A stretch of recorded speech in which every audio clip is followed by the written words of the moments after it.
Étienne Beaulieu, essayiste, éditeur et directeur des Correspondances d'Eastman, tu viens nous parler d'un livre qui est sorti depuis déjà quelques années, mais qui a été un véritable coup de cœur pour toi.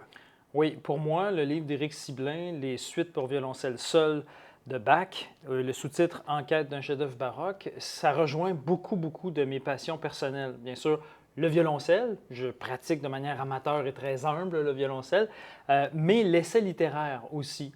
On parle trop peu pour moi des traducteurs. Robert Melançon a été le traducteur de ce livre-là, qui est écrit par, c'est un Ontarien d'origine, Éric Siblin, mais c'est un Anglo-Montréalais. Et donc, il parle de Bach, mais il parle aussi de l'essai littéraire. Et Robert Melançon aussi est un traducteur d'essai littéraire. Ça a même été mon professeur à l'Université de Montréal qui m'a fait connaître Montaigne. Donc, c'est un livre qui croise le violoncelle, l'essai littéraire, la parole personnelle de l'essayiste, puis je suis moi-même essayiste. Donc, ça touche plein de mes passions.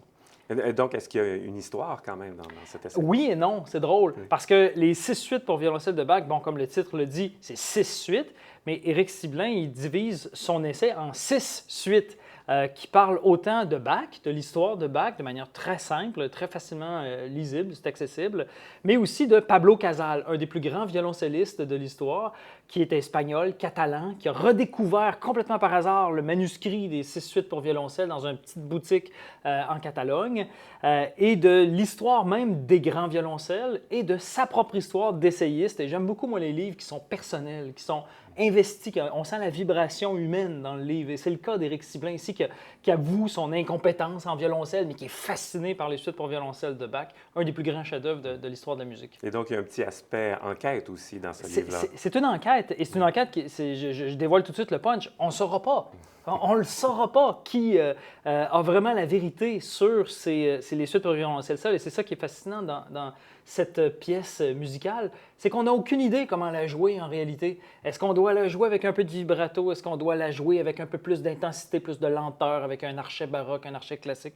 Personne ne le sait. On ne sait même pas si on doit le jouer avec un violoncelle. Oui. Là-dessus, oui. il est incroyable. Oui. Un court extrait pour terminer?